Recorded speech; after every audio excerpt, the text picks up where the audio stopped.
প্রিয় শিক্ষার্থীরা, আশা করি তোমরা সবাই ভালো আছো, সুস্থ আছো। তোমাদেরকে আবারও অনলাইন ক্লাসে স্বাগত জানাচ্ছি।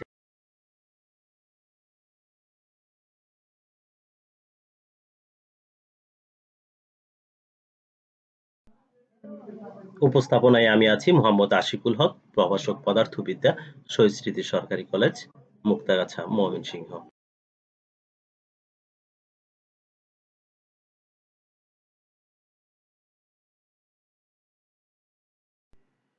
তো প্রিয় শিক্ষার্থীরা, আমরা পরমাণুর মডেল এবং পারমাণবিক গঠন অধ্যায়টি পড়ছিলাম।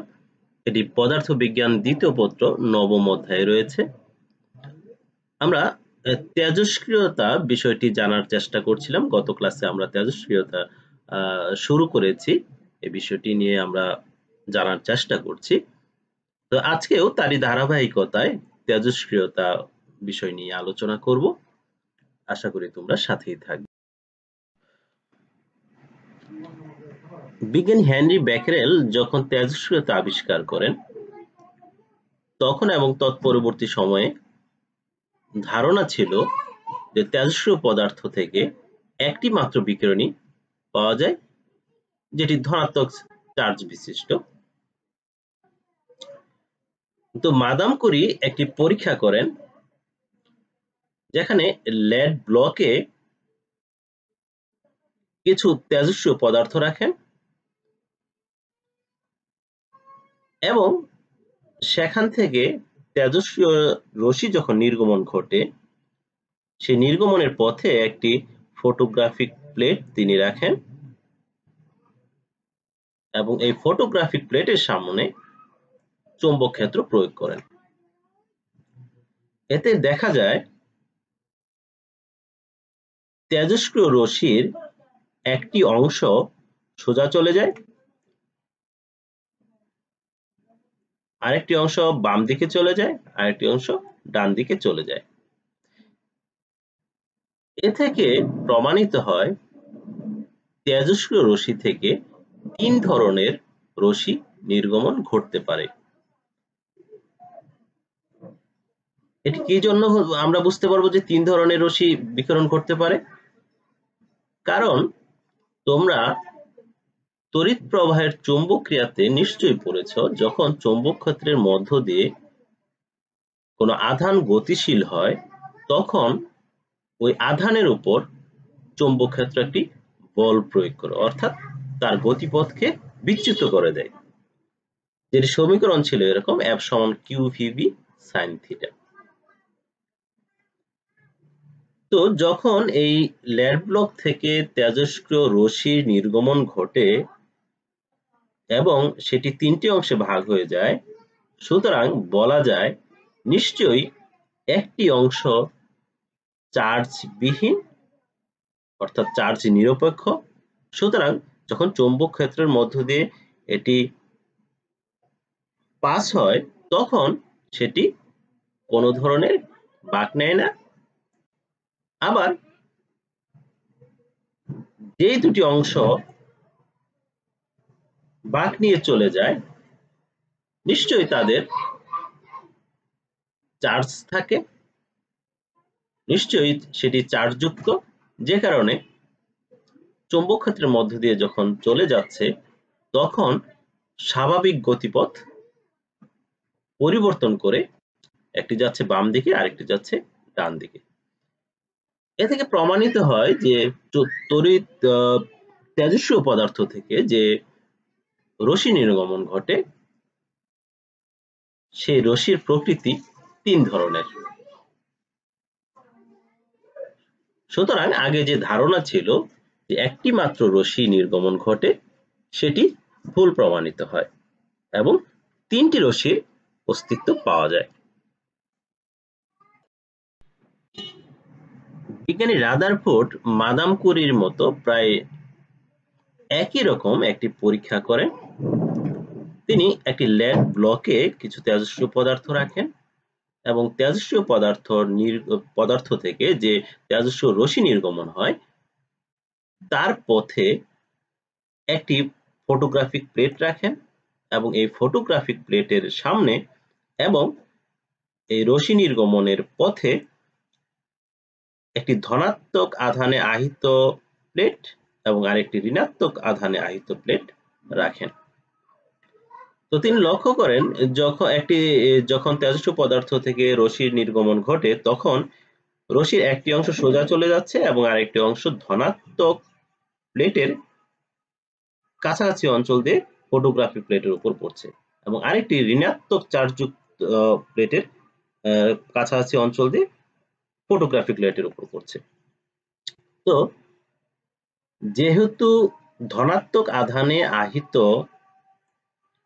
প্লেটের পাশ দিয়ে একটি রশ্মি চলে যাচ্ছে, বাঁক নিয়ে যাচ্ছে, সুতরাং এ থেকে ধারণা করা যায় নিশ্চয়ই এই রশ্মিটি ঋণাত্মক চার্জযুক্ত। একটি ধনাত্মক আধানে আহিত প্লেটের পাশ দিয়ে চলে যাচ্ছে, সেটি নিশ্চয়ই ঋণাত্মক আধানযুক্ত, কেননা ধনাত্মক এবং ঋণাত্মক এরা যেহেতু বিপরীতধর্মী আধান হওয়ার জন্য এরা পরস্পরকে আকর্ষণ করবে। অপরদিকে যেটি ঋণাত্মক ভাবে আহিত প্লেটের পাশ দিয়ে যে রশ্মিটি চলে যাচ্ছে সেটি নিশ্চয়ই ধনাত্মক চার্জযুক্ত। এই ধনাত্মক চার্জ এবং এই ঋণাত্মক আধানে আহিত প্লেটের মধ্যে একটি আকর্ষণ কাজ করবে, কেননা এটি হচ্ছে বিপরীতধর্মী দুটি চার্জের মধ্যে ক্রিয়া হয়। সুতরাং এ থেকে বোঝা যাচ্ছে যে তেজস্ক্রিয় পদার্থ থেকে তিন ধরনের রশ্মি নির্গমন ঘটে। একটি হচ্ছে ধনাত্মক চার্জযুক্ত, আরেকটি হচ্ছে ঋণাত্মক চার্জযুক্ত এবং আরেকটি হচ্ছে চার্জ নিরপেক্ষ। তো আমরা দেখতে পেলাম যে তেজস্ক্রিয় পদার্থ থেকে যে রশ্মির নির্গমন ঘটে সেটি হচ্ছে তিন ধরনের। একটি হচ্ছে ধনাত্মক চার্জযুক্ত, যেটিকে আলফা রশ্মি হিসেবে বলা হয়। আরেকটি হচ্ছে ঋণাত্মক চার্জযুক্ত, যেটিকে বিটা রশ্মি হিসেবে বলা হচ্ছে, এবং আরেকটি হচ্ছে চার্জ নিরপেক্ষ, যেটি গামা রশ্মি হিসাবে অভিহিত করা হয়। তো এই তিন ধরনের রশ্মি মূলত তেজস্ক্রিয় পদার্থ থেকে নির্গমন ঘটে।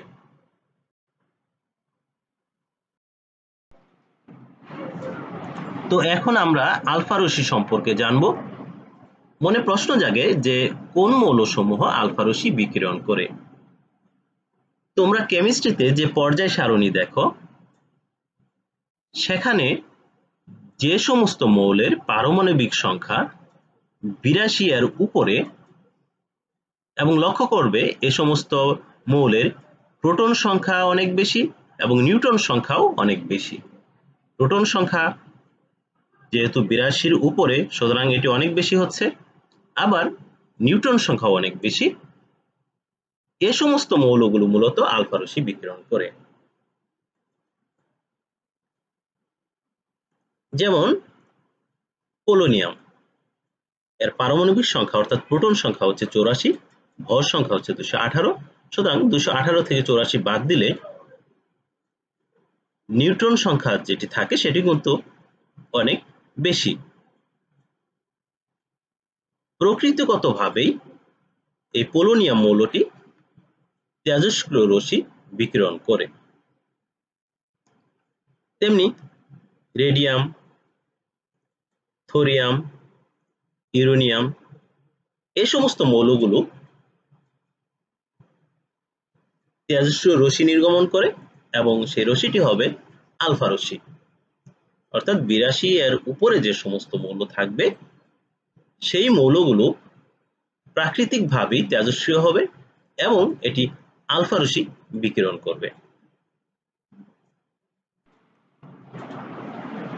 তো আলফা রশ্মি বিকিরণের মাধ্যমে কি ঘটে? আলফা রশ্মি মূলত হচ্ছে একটি হিলিয়াম নিউক্লিয়াস, যেখানে দুটি প্রোটন এবং দুটি নিউট্রন থাকে। অর্থাৎ কোনো একটি তেজস্ক্রিয় মৌল থেকে যদি একটি আলফা কণা চলে যায় তাহলে মূলত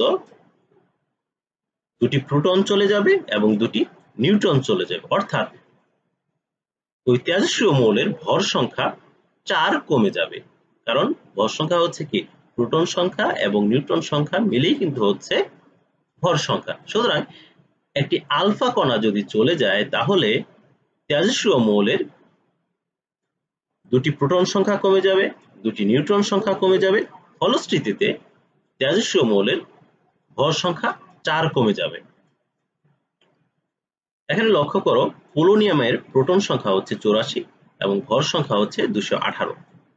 যদি এটি একটি হিলিয়াম কণা নির্গমন করে তাহলে কিন্তু তার ভর সংখ্যা 4 কমে যাবে, 214 হবে এবং প্রোটন সংখ্যা অর্থাৎ পারমাণবিক সংখ্যা 82 হবে, যেটি লেডের। সুতরাং পোলোনিয়াম যদি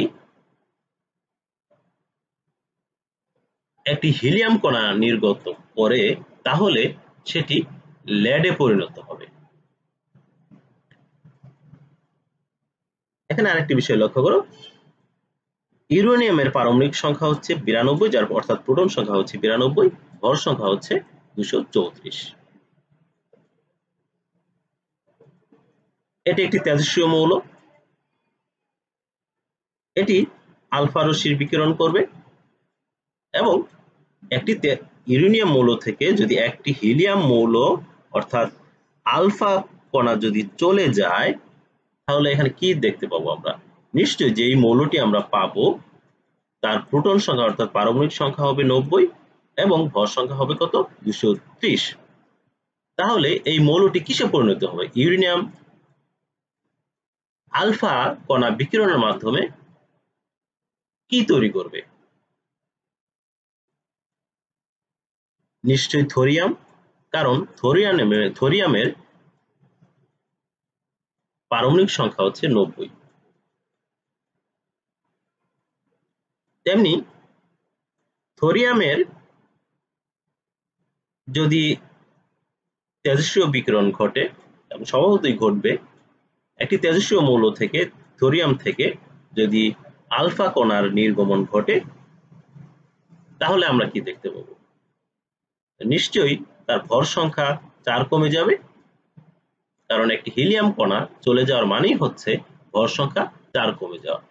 তাহলে থোরিয়াম থেকে যে মৌলটি আমরা পাবো সেটির ভর সংখ্যা কত হবে? 226। 226 ভর সংখ্যার মৌল পর্যায় সারণীতে আমরা কোনটি দেখতে পাই? নিশ্চয়ই রেডিয়াম,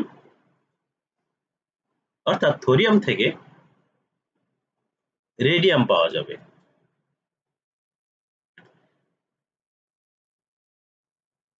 সুতরাং আমরা দেখতে পাচ্ছি যে আলফা রশ্মির নির্গমন ঘটা মানেই হচ্ছে তেজস্ক্রিয় মৌল থেকে দুটি প্রোটন এবং দুটি নিউট্রন চলে যাওয়া, ফলশ্রুতিতে তার ভর সংখ্যা 4 কমে যাওয়া। তো এই ছিল আলফা রশ্মি বিকিরণের মাধ্যমে যে আমরা নিউক্লিয়াসে যে আমরা পরিবর্তনটা দেখি তার ব্যাখ্যা। তো আমরা এখন আলফা রশ্মির বৈশিষ্ট্য সম্পর্কে জানবো। তো আমরা এরই মধ্যে জেনে গেছি যে আলফা কণা হচ্ছে ধনাত্মক চার্জ যুক্ত এবং এর মান হচ্ছে 3.2 × 10⁻⁻19 কুলম্ব। কেননা আলফা কণা হচ্ছে একটি হিলিয়াম নিউক্লিয়াস, আর তোমরা জানো যে হিলিয়াম নিউক্লিয়াস দুটি প্রোটন এবং দুটি নিউট্রন নিয়ে গঠিত। যেহেতু নিউট্রন চার্জ নিরপেক্ষ এবং প্রোটন ধনাত্মক চার্জ যুক্ত এবং একটি প্রোটনের মান হচ্ছে 1.6 × 10⁻⁻19 কুলম্ব। সুতরাং যেহেতু হিলিয়াম নিউক্লিয়াসে দুটি প্রোটন থাকে, সুতরাং তার মানে হচ্ছে হিলিয়াম নিউক্লিয়াসের চার্জের মান হচ্ছে 3.2 × 10⁻⁻19 কুলম্ব। আর হিলিয়াম নিউক্লিয়াস মানেই হচ্ছে আলফা কণা। সুতরাং বলা যায় আলফা কণা ধনাত্মক চার্জ বিশিষ্ট এবং এর মান হচ্ছে 3.2 × 10⁻⁻19 কুলম্ব। আলফা রশ্মি বৈদ্যুতিক বা চৌম্বক ক্ষেত্র দ্বারা বিক্ষিপ্ত হয়। আমরা মাদাম কুরির পরীক্ষা দেখেছি যে আলফা রশ্মি চৌম্বক ক্ষেত্র দ্বারা বিক্ষিপ্ত হচ্ছে এবং রাদারফোর্ডের পরীক্ষায় দেখেছি যে আলফা রশ্মি ঋণাত্মক আধানে আহিত যে প্লেট তার পাশ দিয়ে বেঁকে যায়, সুতরাং এটি ধনাত্মক চার্জযুক্ত রশ্মি, যেটি তড়িৎ ক্ষেত্র দ্বারা বিক্ষিপ্ত হয়।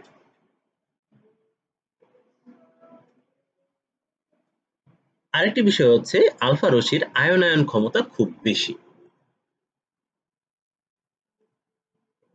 যখন আলফা রশ্মি কোনো পরমাণুর পাশ দিয়ে চলে যায়, তখন পরমাণুর যে বহিস্থ শক্তি স্তর, যে ইলেকট্রন থাকে, যেটি ঋণাত্মক চার্জযুক্ত, এবং আমরা জানি যে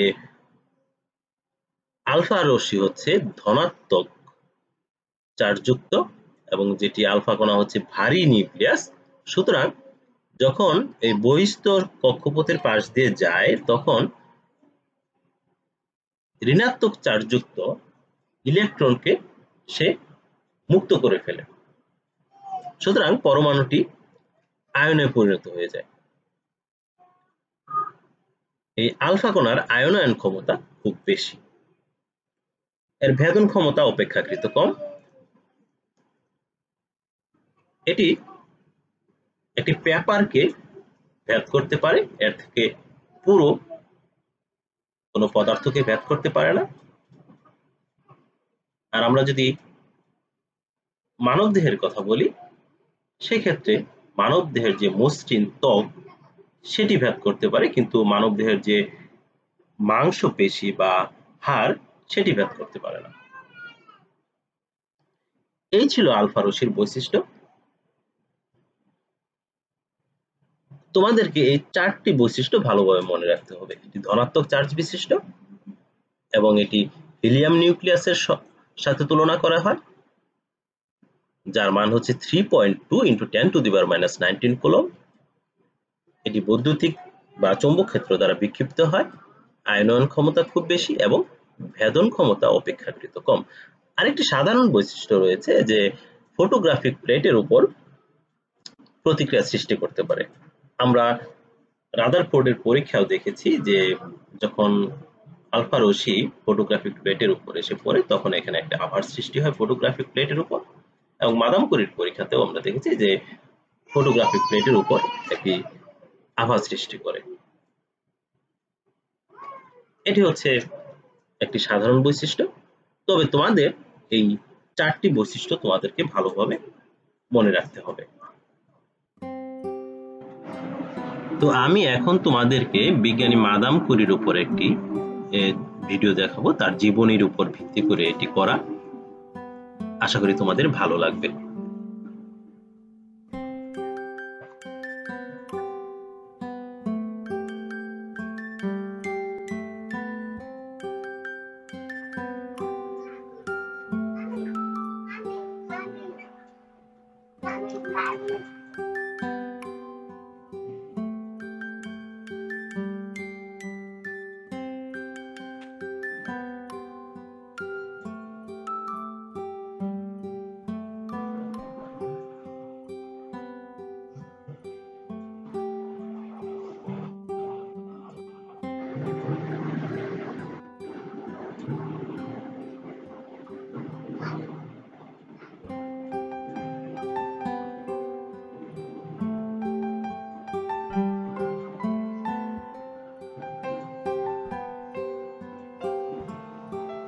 Look for the clear light of truth. Look for unknown, new roads. Even when man's sight is keener far than now.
Madame Curie.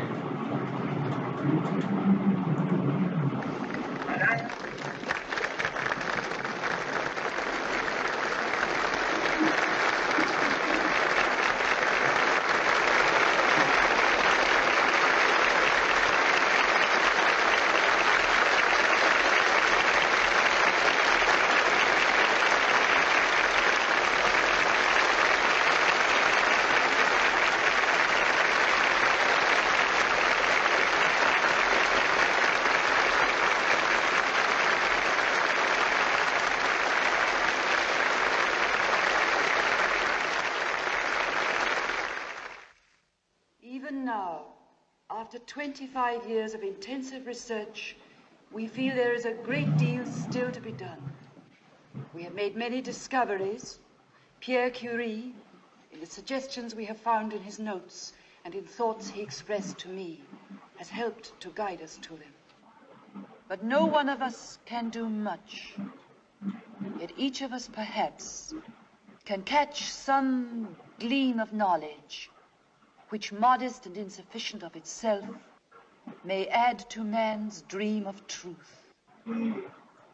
It is by these small candles in our darkness that we see before us, little by little, the dim outlines of that great plan that shapes the universe.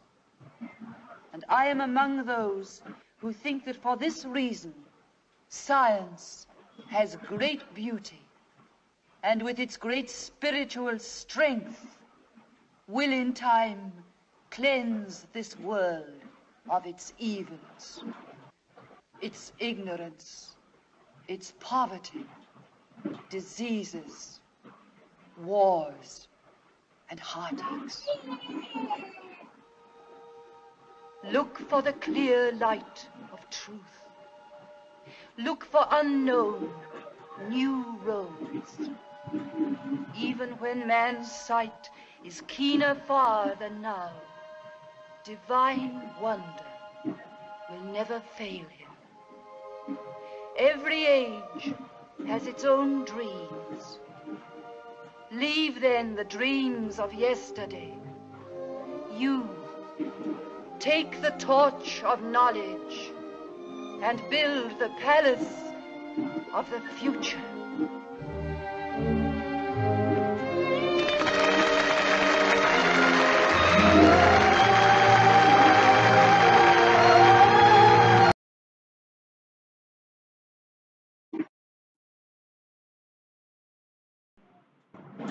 তো প্রিয় শিক্ষার্থীরা, আজকে আমরা গ্যাসীয় পদার্থ থেকে যে তিন ধরনের রশ্মি নির্গমন ঘটে, আলফা, বিটা এবং গামা,